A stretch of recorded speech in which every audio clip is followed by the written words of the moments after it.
Pak Jenderal Agus Subianto, termasuk Pak Jaksa Agung Pak, kami juga sudah MOU, yang sering datang ke Kemendes, Pak Jam Entel, Prof. Rida, kebetulan orang Bengkulu juga tuh Pak. Saya juga sudah ke Kejagung waktu itu bertemu dengan Pak Burhanuddin. Yang saya hormati Pak Letnan Kolonel Okto Manurung dan Lanal Provinsi Bengkulu.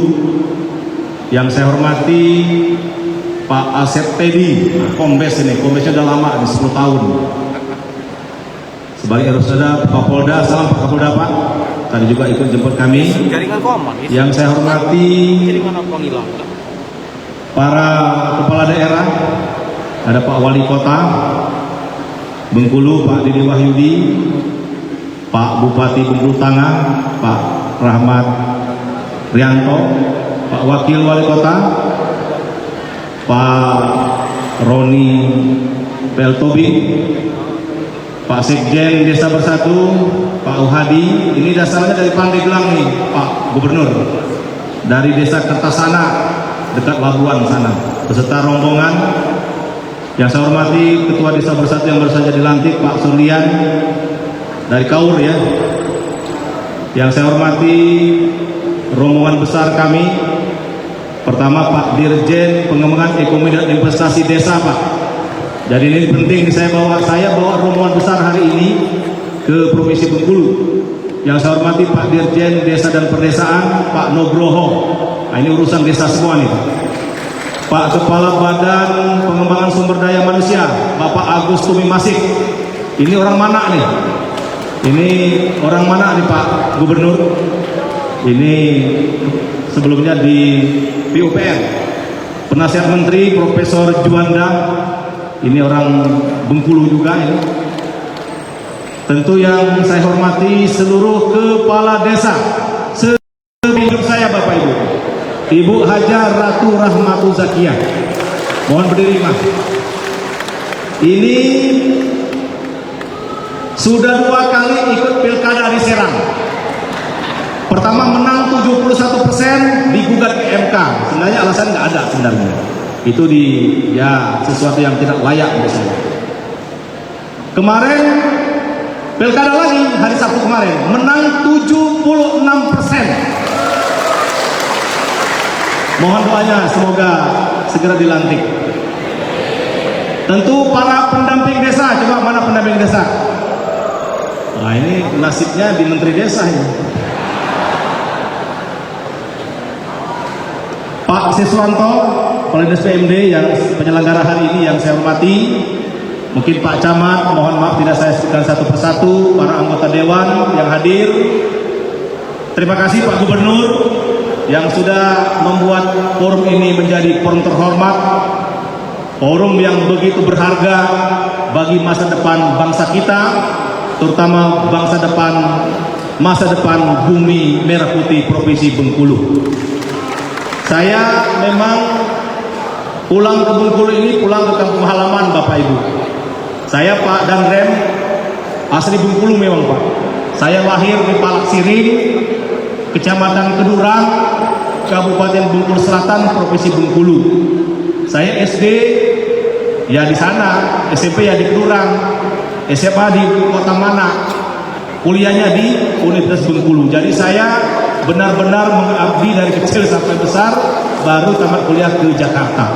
Oleh karena itu saya setuju apa yang dikatakan Pak Gubernur tadi, bahwa Menteri Desanya dari Bengkulu, Gubernurnya hebat, Bupati-bupatinya hebat, Kepala desanya hebat.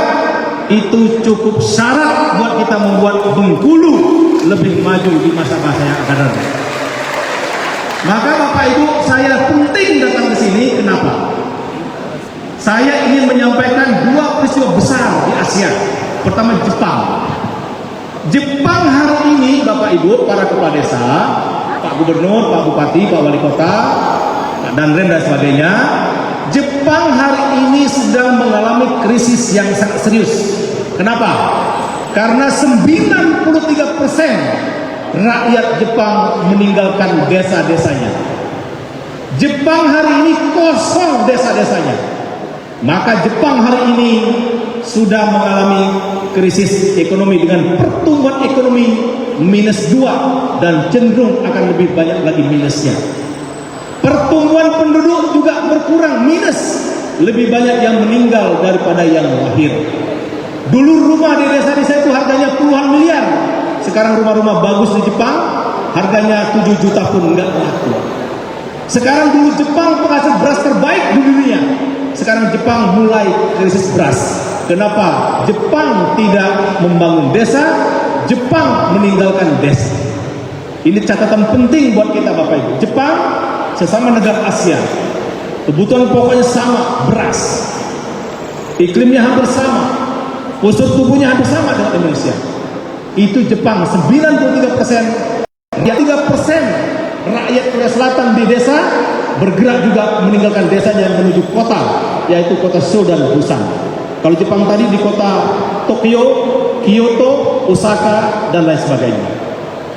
Korea Selatan sekarang juga mulai mengalami perusahaan serius. Kenapa dua negara ini saya sampaikan Bapak Ibu? Artinya desa memegang peranan yang sangat penting buat bangsa di dunia ini Bapak Ibu, termasuk negara kita. Maka kita mendukung program Bapak Presiden Prabowo melalui Asta Cita yang ke-6. Ini Bapak Ibu hebat para kepala desa, ibu-ibu, bapak kepala desa hebat. Presiden Prabowo menyebut langsung kata-kata desa. Asta Cita ke-6 Pak Brigjen Rahmat Sundarain. Membangun dari desa dan dari bawah untuk pemerataan ekonomi dan pemberantasan kemiskinan. Artinya desa, setuju dengan Pak Gubernur tadi, pertumbuhan ekonomi 8% itu bukan sesuatu khayalan. Bila mana desa kita bangun dengan serius, desa kita lakukan kegiatan-kegiatan ekonomi sangat serius, insya Allah pertumbuhan ekonomi 8% itu, cita-cita Bapak Presiden Prabowo insya Allah akan dimulai dari bumi merah putih. Siap Bapak Ibu? Nah, untuk menuju ke sana, tentu Kementerian Desa akan berkolaborasi dengan gubernur, bupati, camat, dinas PMD, kepala desa, pendamping desa, semuanya. Tentu kita berkolaborasi. Kita bukan Superman, tetapi kita adalah super team.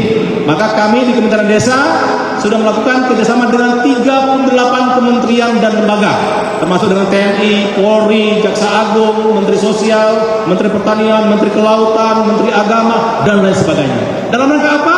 Bagaimana kita mengepung desa itu supaya maju rohani dan jasmaninya. Bukan saja kita mengejar ekonomi, tapi sumber daya manusia mesti kita lakukan yang terbaik.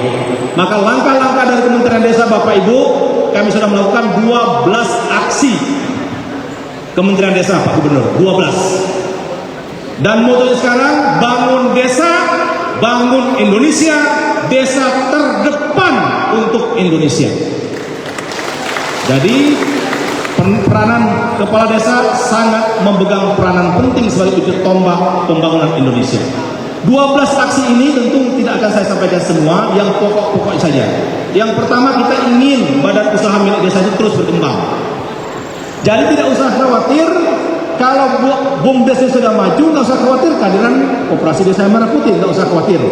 Kami bersama Pak Dirjen, Pak Sekjen di Kemendes sedang meramu bagaimana hubungan antara BUMDes dan Kopdes.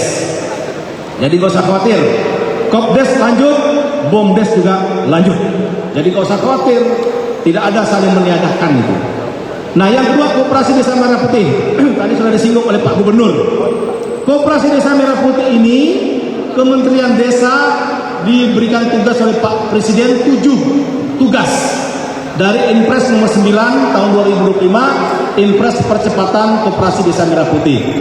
Yang paling penting dari antara itu adalah Kementerian Desa memfasilitasi atau membentuk yang namanya musyawarah desa khusus. Dan kemarin waktu saya di Palembang melalui Zoom, karena mendampingi Bapak Presiden hari tanggal 23, saya nggak bisa kesini, saya sudah memberikan arahan untuk musyawarah desa khusus pembentukan Koperasi Desa Merah Putih seprovinsi Bengkulu. Saya berharap Pak Gubernur, saya berharap betul desa-desa di Bengkulu menjadi contoh terbaik Koperasi Desa Merah Putih di Indonesia. Siap? Enak Pak, Pak Presiden kita ini orang baik. Nanti dikasih gudang, dikasih mobil truk, dikasih cold storage, dikasih apotek, dikasih klinik desa, dikasih gudang sembako. Waduh, hebat sekali. Jadi insya Allah dengan Koperasi Desa Merah Putih ini, kebangkitan ekonomi yang disinggung oleh Pak Gubernur tadi itu akan menjadi kenyataan. Dan saya dengar program Pak Gubernur bagus sekali, akan menciptakan minyak goreng buatan Bengkulu, membuat sabun buatan Bengkulu, membuat minuman air putih buatan Bengkulu. Jadi itu nanti akan menggerakkan ekonomi Provinsi Bengkulu. Maka mohon dengan sangat Bapak Ibu, karena Menteri Desanya dari Bengkulu, jangan main-main dengan program Bapak Presiden Prabowo. Betul tadi kata Pak Gubernur, sepanjang sejarah baru kali ini ada menteri dari Provinsi Bengkulu.